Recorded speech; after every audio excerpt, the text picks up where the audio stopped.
এতিয়া দুই এজনে আৰম্ভ কৰিছে যে কাৰ ক্ৰেডিট হ'ব। ক্ৰেডিট কাকো নালাগে। কোনোবাই কৈছে আমাৰ দিনতে আৰম্ভ হৈছিল, কোনোবাই কৈছে আমাৰ দিনত শেষ হৈছিল। অসমৰ নাম আগবাঢ়িব লাগে। আমি আজি আছো, কালি আমি নোহোৱা হৈ যাম। মোৰ মাতৃভূমি অসমখন সদায় থাকিব। চৰাইদেউ মৈদাম হিমন্ত বিশ্ব শৰ্মাৰ কৃতিত্ব নহয়। চৰাইদেউ মৈদাম অসমবাসীৰ কৃতিত্ব, অসমৰ কৃতিত্ব। চৰাইদেউ মৈদাম ভাবিব নোৱাৰা শিহৰণ দি থৈ গ'ল। ইমান ধুনীয়াকৈ তেখেতে মনত পেলালে কেনেকৈ লাচিত বৰফুকনৰ সমাধিলৈ তেওঁ আহিছিলে, কেনেকৈ লাচিত বৰফুকনৰ মৈদামত তেওঁ প্ৰাৰ্থনা কৰিছিলে। ঠিক তেনেকে চৰাইদেউ মৈদাম কেনেকে বিশ্ব ঐতিহ্য হোৱাৰ ফলত অসমৰ পৰ্যটনৰ সংখ্যা বৃদ্ধি পাব। যিসকলে প্ৰধানমন্ত্ৰী ডাঙৰীয়াৰ মন কী বাতটো শুনা নাছিল, এবাৰ শুনিব। ভাৰতৰ কোনো প্ৰধানমন্ত্ৰী আজিলৈকে অসমৰ বিষয়ে, অসমৰ ঐতিহ্যৰ বিষয়ে ইমান ধুনীয়াকৈ কোৱা মই কেতিয়াও শুনা নাই। প্ৰধানমন্ত্ৰী মোদী ডাঙৰীয়া আকৌ এবাৰ মই ধন্যবাদ আৰু অভিনন্দন জনালোঁ। চৰাইদেউ বিশ্ব ঐতিহ্য হ'ল তেখেতৰ সাগৰ সদৃশ বৰঙণি, সদায় ইতিহাসে মনত ৰাখিব।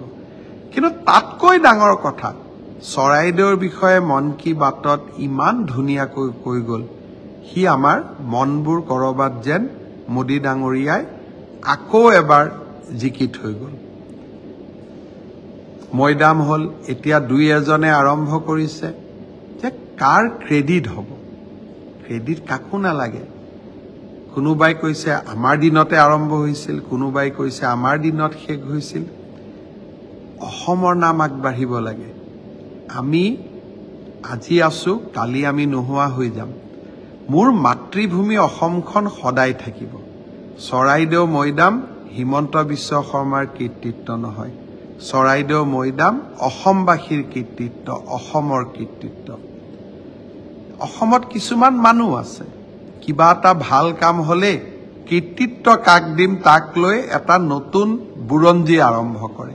কামটো নোহোৱা দিনলৈকে তেওঁলোক মনে মনে থাকে। কামটো নোহোৱা দিনলৈকে তেওঁলোকে ক'বও নোখোজে যে এই কামটো হ'ব লাগে।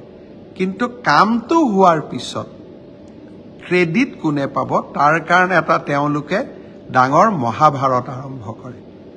আমাক ক্ৰেডিট নালাগে, অসম মাতৃ সুজলা সুফলা হ'ব লাগে। এতিয়া দুই এজনে আৰম্ভ কৰিছে যে কাৰ ক্ৰেডিট হ'ব। ক্ৰেডিট কাকো নালাগে।